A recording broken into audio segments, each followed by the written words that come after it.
Hi, guys. Welcome in to Taking a Stand, where we want to raise up and talk about the issues that I feel that we as Christians need to know about and take a stand on the truth for in our day. And today, our podcast, we're going to be talking about ballot measures that are coming up in November of 2024. And so, if you're listening to this podcast and you are a citizen of Nevada, this is really mostly for you. But if you're not a citizen of Nevada, this podcast can help inform you of how ballot measures come about in the different states and how legislative changes come about within the states. There's really not a citizen initiative for federal or to get measures on the federal ballot, but state by state, we can do these things. There's ways that we can change the laws, and so we're going to talk about some of that. We've got about 7 measures that are coming up in November elections that we need to be informed about, that we need to know how we're going to vote, and so we're trying to do our best to just educate not only our own church members, but as many Christians as possible and as many citizens as possible. And obviously, we have a biblical worldview, and so we come at this from a conservative perspective based on the Word of God, and that's how we approach all culture. As Christians, we approach the cultural issues through a biblical lens, not the other way around. We don't put on the lens of culture or the lens of the world to interpret what we're going to do and how we make decisions based on these issues. We do that through the lens of Scripture. And today I want to share from you from Proverbs chapter 21. And this is verse 2 and 3. Great verses to apply as we as Christians think biblically about the issues that we're going to be voting about. And the scripture says, every way of a man is right in his own eyes, but the Lord weighs the hearts. That's Proverbs 21, verse 2. And it's telling us that as men, we think our way is right. We have just a natural tendency to think that, hey, the way I think, the way I do things, it's the right way. But the Bible tells us it's the Lord who weighs the hearts. In other words, God is the one who understands and sees the real motive and intentions that's going on inside of the heart. And the reality is that every choice we make is based on some inner motive. It's impossible for us as men to understand what those motives are, but God can see them, and God knows the motives behind all of these things. And so when we apply that to the November ballot measures, we can think biblically about this, that, hey, there are some of these initiatives, there are some of these measures that are going to be on the ballot that are coming from a motive that is not right. It's not good, and it's not going to benefit. It's not going to be good for the people. And the Lord can see those motives. And then there's others that are, and the Lord sees those as well. And then I want to follow that up with verse 3 here. So Proverbs 21 verse 3 says, to do righteousness and justice is more acceptable to the Lord than sacrifice.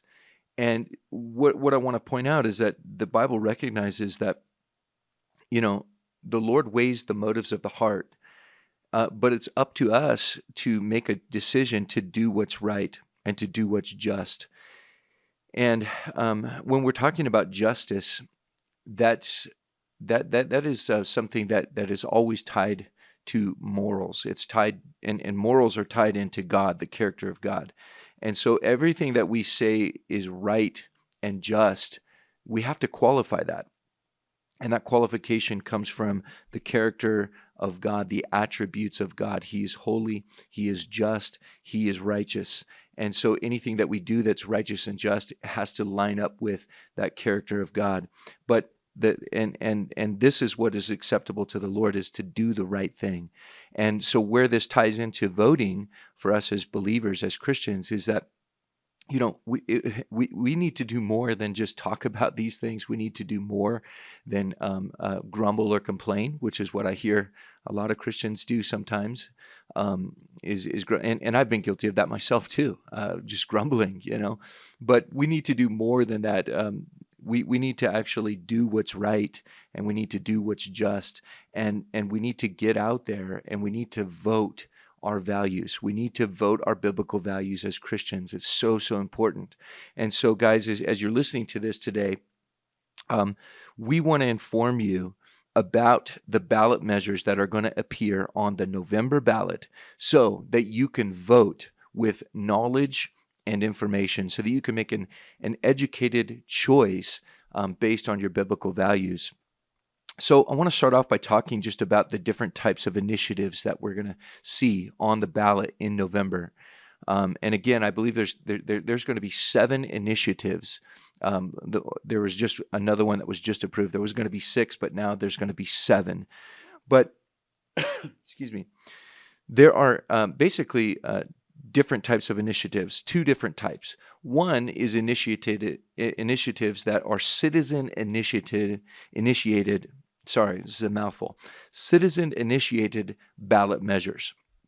And this is the process where citizens can propose statutes or constitutional amendments. And you have to have a certain number of signatures that are collected from the citizens of Nevada in order to place these proposals on the ballot for voters to decide. I think the number is something like 102,362. So I think that's a pretty precise number. I read that somewhere, but this basically 103,000 signatures, we could just put it that way, in order for an initiative from the citizens to be placed on the ballot for voters to decide. So that's one type. The other type of ballot measure is a legislative referred ballot measures. And of course, that just means that it comes from the legislature, the legislature here in Nevada. The legislature of Nevada has the power to refer measures to the ballot. And this includes legislatively referred constitutional amendments, which amend the state's constitution. But it also refers to legislatively referred state statutes, in which they amend a state statute. So those are the types of ballot, the 2 different types of initiatives. So just to go over that really quickly, there's the legislatively referred constitutional amendment, there's a legislatively referred state statute, and then there's the citizen initiated constitutional amendment. Now, 4 of the 7 ballot measures that are coming up are constitutional amendments.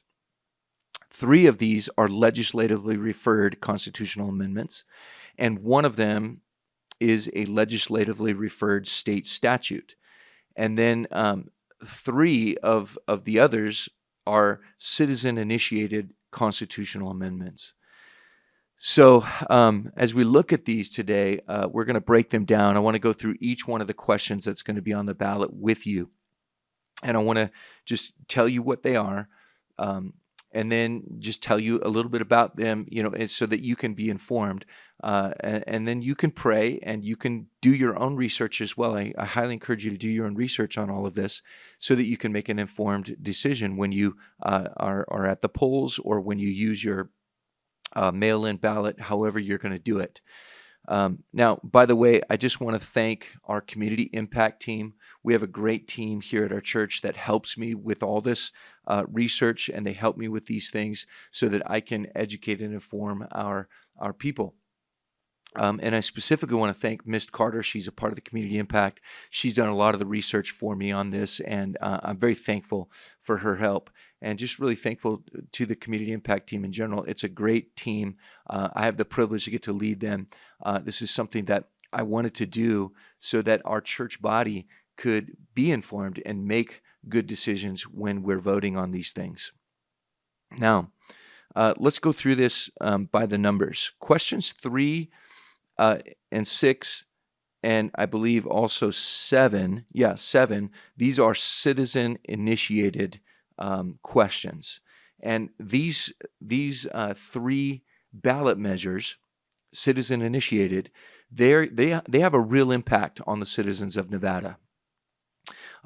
They're basically common sense initiatives, and they don't really cater to woke ideology. Um, and so the other ones, though, they're basically catering to woke ideology, or they're basically written from a standpoint of trying not to offend people. A couple of them expand our government's powers here in Nevada, which if you've ever read the Constitution of the United States, or you've read the Declaration of Independence, expanding the government and making the government bigger is not really a good thing. It's not something that the founders of our nation wanted to see, because whenever the government gets too big, it's just a problem. It operates kind of like a tyrant, trying to control everybody's lives to the nth degree. It's not a healthy thing. And the one place that the Bible gives to that sovereign rule in the lives of people is to God alone. It's not the place of government.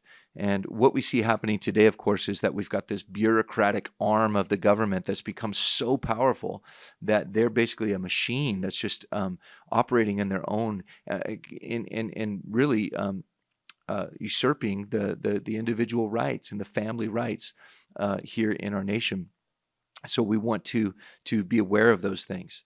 So let's look at these questions now, and just go through them basically by the numbers. So first of all, question number 1, this is a legislative referred constitutional amendment. And this question is about removing the constitutional status of the Board of Regents, which governs, controls, and manages the state universities in Nevada, which would thereby allow the state legislature of Nevada to review and change the governing and the organization of state universities. And again, this is my opinion here. This is transferring more power to the state and to the government. And again, it's just kind of I think an expansion of government power. And so do your research on that one. I don't necessarily, in my personal opinion, I don't think this is a great thing. But do your research on that and find where you land on that. Question number 2 is another legislatively referred constitutional amendment. And so this is coming from the Nevada legislature, and this is to revise language in the state constitution that's related to public entities that benefit individuals with mental illness, blindness, or deafness. And if I could just break that down to you in common language, basically what's going on with question number 2 is, people are really sensitive to language these days, and so what they're doing is it's part of the what I would call the woke ideology, is that we want to remove any language that's going to offend anybody, which is, if you think about it logically, that's absolutely impossible. You're always going to offend somebody. Doesn't matter what language you choose.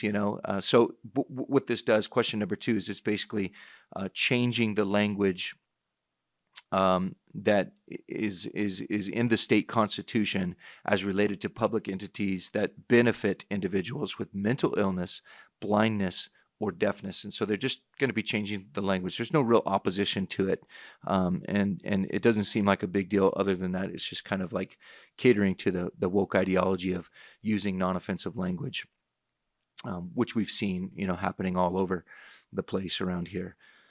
Let's move to question number 3. Now, question number 3 is a citizen-initiated constitutional amendment, and this is the ranked choice voting question. Now, ranked choice voting is something that we've covered in a previous podcast here. So if you want to look back in the history, you can find our podcast that we did on ranked choice voting. with Robert Beadles. But ranked choice voting, guys, is just a mess. In my opinion, it just muddies the waters. It's a very confusing process, and it can even get the wrong candidate put into office. A candidate that wasn't really elected can be put into office through ranked choice voting. If you study it, it's a really confusing process. If I could just explain it in terms that I can understand, it used to be you go to a horse race and you got a bunch of horses and they're all in their different lanes, and the race starts and the horses are racing, and one horse crosses the finish line first and wins the race, right? That would be, the way our voting process is now. But ranked choice voting is a convoluted process in which it's no longer just the horse that crosses the line first that's going to win the race, but there's going to be a reapportioning of votes if the first horse that crosses the line doesn't cross the line far enough in front of all the other horses, well, then they're going to call that into question whether or not he really won, and they're going to reallocate votes to all the other candidates until there's a clear winner. And it's just a confusing process to me. Doesn't make a lot of sense, as you can tell probably by the way I'm explaining it. I don't even know if that made sense, but it's a very confusing process, and it's something that I think that the progressive left is really pushing here in Nevada because they want to confuse the process of voting here. And I don't like it, guys. I really don't like it. I think it's something that's going to do a lot of harm to the integrity of the vote here in Nevada and anywhere that ranked choice voting is used. I don't think it's a good thing. I don't think it's the way to go. So it's imperative, guys, that we understand what's at stake on question number 3 for the ballot in Nevada, and that we do our best to make an educated choice and to hopefully not get this thing passed here in Nevada. Now, the last time that it was, and this is the second time, so here in Nevada, these questions that are citizen-initiated constitutional amendments, they have to basically be approved in 2 cycles and 2 voting ballot measures. And so this is the second one. The first time was in 2022, and Nevadans passed it 53% to 47%. So 53% yes, 47% no on ranked choice voting in 2022. If it is approved in 2024, then this is going to be the way that voting happens here in Nevada. And again, it's just a really confusing process, and it would not be good. It's just muddies the water of the integrity of the vote. And we've already got problems, I think, with the integrity of the vote here in Nevada. I think we've got some serious issues. And we need to simplify the voting process as much as possible so that everybody can understand it. And so question number 3, ranked choice voting, my opinion, I'm going to be voting no on that. Now we go to question number 4. Question number 4 is another legislatively referred constitutional amendment. And this would repeal language from the Nevada Constitution that allows the use of slavery and involuntary servitude as criminal punishments. This is, again, something that is coming just from people that don't want to use offensive language, that don't want to offend anybody. This is from something that was written into law, I think, back in 1955, if I'm not mistaken. And it's not even happening. It's not happening in Nevada anyways. There's really no opposition for this. So, it is what it is. Moving on now to question number 5. This is a legislatively referred state statute. So this would amend a state statute. And basically what they're trying to do is to amend the sales and use tax of 1955 to provide a sales tax exemption for child and adult diapers. And so, again, there's no opposition to this, and it doesn't sound like it's anything major. It doesn't sound like there's anything bad about that. So, do your own research on that and vote however you feel about that. Not a big deal. Moving now to question number 6, and this one is a big deal. This is a really big deal. Question number 6 is a citizen initiative constitutional amendment. So citizen-initiated constitutional amendment. This one was big. You probably were approached by someone in the parking lot at a grocery store and asked to add your signature to a petition concerning reproductive rights. And the way that they were presenting this ballot measure was, it's so terrible for mothers. They don't have the right anymore for their reproductive rights. Of course, reproductive rights is totally a deceptive term that doesn't tell you the truth. When I hear that term, reproductive rights, I would think something along the lines of some sort of health care for women, and their ability and helping them to reproduce. But that is not what reproductive health care means. Reproductive health care means abortion. And when you look at what abortion is, well, it's the taking of life. It's the taking of an innocent life of a child in the womb.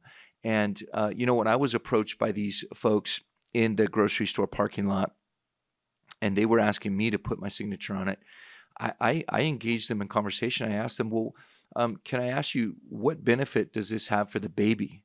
What about the child in the womb? What about the innocent life that's going to be taken as a result of this? Have you thought about that? And man, that was kind of a stunning question. At some points, it was like, whoa, they backpedaled, and a lot of people don't think about that. This abortion issue, it's not just the right of one person here. We're talking about the right of two people. And, the Bible tells us that we need to stand up for the innocent, and we need to use our voices to protect those that don't have a voice. That's a biblical concept. And when it comes to question number 6 on the November ballot, this question is talking about providing a state constitutional right to abortion, providing for the state to regulate abortion after fetal viability. And so basically, to summarize, we already have abortion in Nevada, and it's all the way up to the 24th week of the pregnancy. And then after that, there's the question of there can be an abortion after the 24th week if the life of the mother is in jeopardy. And, I just want to say that from a Christian standpoint, that ethically, we understand that there's such a thing as the ectopic pregnancy, where the pregnancy occurs in the fallopian tube and the life of a mother is at risk. And from a biblical Christian ethical standpoint, we understand that in those cases, that an abortion it would be necessary to preserve the life of the mother. And we get that. Like, that's not something that we're against. But what this question number 6 does, and what the current law in Nevada already provides for, is that abortion can be undertaken for basically, any reason, any referral from a healthcare provider. But question number 6 is actually going to enshrine in constitutional law here in Nevada that the abortion can take place at any point throughout the entire pregnancy. And of course, from a biblical worldview, from a biblical perspective, we think this is wrong. We think this goes against what God wants. And, it's obviously not a good idea for the other life that's concerned here, the life of the baby in the womb. And so we need to think about the rights of that American citizen as well. So that's question number 6. Very important that we understand that one. Now, coming now to question number 7. This is another question here that is a citizen-initiated constitutional amendment. And this was just approved a few days ago at the end of July. So this is a kind of a new one. I don't even have the final wording on what this is going to look like. But basically, this is voter ID. Voter ID being required to vote. And as of this writing, this was approved, a few days ago. Like I said, at the end of July. And so this is something I think is a good thing, voter ID being required. And it could be any kind of photo ID, that you can get even from a public university. It could be a photo ID from, your driver's license, obviously. It could be your concealed carry permit. It could be any kind of government approved photo ID can be used, a passport as well. But this is just something that's so interesting to me because the voter ID has been labeled as racist by the progressive left. That if we're going to require that, we're being basically discriminatory towards certain people who can't afford to get a photo ID. But when you look at that argument and you study it and examine it, it kind of falls flat because it's so easy for anybody to get a government-issued photo ID. There's so many different ways you can do that, and it's kind of funny. It's kind of interesting to even get this initiative approved. The Secretary of State had to verify signatures of citizens of Nevada. And this whole initiative is about verifying the identity of those that are going to vote in Nevada. So, if it's racist for us to require that somebody would have verification of their identity before they can cast a vote, then it's also racist of the Secretary of State of Nevada to verify our signatures to get this on the ballot. So it just doesn't make sense. It's totally hypocritical, right? So those are the questions, though, that are going to be on the ballot in November. I want to go through them quickly one more time, just to summarize. Question 1 is about removing the constitutional status of the Board of Regents, which governs and controls and manages the state universities in Nevada, which would allow then the state legislature to review and change the governing organization. And again, that just gives more control and power to the government. And instead of citizens electing the Board of Regents, the government would basically be doing that. Question number 2 is about revising the language in the state constitution that relates to public entities that benefit individuals with mental illness, blindness, or deafness. Again, it's just a thing of language. They're trying to change offensive language. No real opposition there. Question number 3 is the citizen-initiated constitutional amendment, ranked choice voting. Question number 3, ranked choice voting. You guys all know how I feel about that. Question number 4, again, is repealing language from the Nevada Constitution that allows the use of slavery and involuntary servitude as criminal punishments. That's something that's not even really happening here in Nevada. They just don't like the language and they want to take that language out. Okay, no real opposition there. Question number 5. Amending the sales and use tax of 1955 to provide a sales tax exemption for child and adult diapers. I don't see anything wrong with that. Again, no opposition to that anyways. Question number 6. This is the important one. This is the abortion one. Okay, so question number 3 is ranked choice voting. Question number 6 is the state constitutional right to abortion. They want to amend the Constitution of Nevada to provide for the state to regulate abortion after fetal viability. Again, I don't think this is even necessary because it's already a state law that abortion is legal here up to the 24th week. So now they just want to take that and expand on it. And guys, by the way, this is the mentality of the progressive left. They are aggressively pushing abortion across the entire United States. I mean, if you've heard Kamala Harris, and that's part of her platform that she's running on, I've already seen political ads where she's just basically touting the fact that she is going to federally push for the enshrining of the right to an abortion up to the Constitution of the United States, if possible. They would do that. That's how adamant they are. That's how hard they want to push for the right to take the life of an innocent child in the womb. And so they're going to try to force everybody in the United States of America to do things their way on that issue. But that's why I'm so thankful that Roe versus Wade was overturned, and it kicked the issue back down to the states so that we can decide in our own state how we want to approach those issues. And of course, our biblical worldview never changes on this. Abortion is wrong. Abortion is sinful. It's something that I believe that for which God is going to judge our nation and our state. So we need to do all that we can.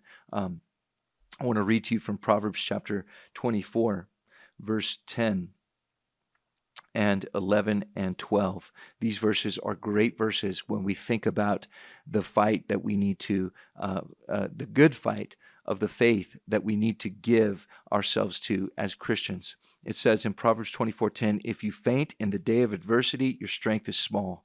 Deliver those who are drawn toward death and hold back those stumbling to the slaughter. If you say, surely we did not know this, does not he who weighs the hearts consider it? He who keeps your soul, does he not know it? And will he not render to each man according to his deeds? So those verses are important, guys, for us to consider as we think about, especially question number 6 and the attempt, a citizen-initiated Constitution amendment in their attempt to enshrine into the Constitution of Nevada the right to an abortion throughout the entirety of the pregnancy. Question number 7, another important citizen-initiated constitutional amendment to require voter ID. And the interesting thing about this is this makes so much sense. It's only logical that we would verify the identity of citizens of the United States of America before we vote in the elections of the state of Nevada and the country, and our country, the United States of America. It only makes sense to me that we would want citizens who live here and are working here and are, basically affected by the people that we put into office, that they would be required to show their ID. I mean, we have to show ID for all kinds of other things. You have to show your ID, basically everywhere you go, and nobody ever has a problem with that. Why would we have a problem with it to verify the identity of those who are voting? And so that's question number 7. Guys, I hope and pray that as you've listened to this podcast, you've understood what the issues are, or at least you've gotten enough information to go and do some more research on your own. When these ballot measures come out on the mail-in ballots, or if you're going to vote in person in November, on November 5th, that you would be able to go informed and educated, and that you would be able to vote your biblical values on these things. It's so important as Christians that we are doing that. So with that, I'm going to sign off for now. Thank you for listening in. And again, man, I'm just praying that God would work in this year. We know it's a very important year. We know ultimately God is in control of all things. We're not afraid. We're not worried. We're just doing our best to be the salt and light in our community, and that's how we do it. One of the ways we do that is by voting, getting out and using our voice to vote for what we believe in. And this is something that we need to do.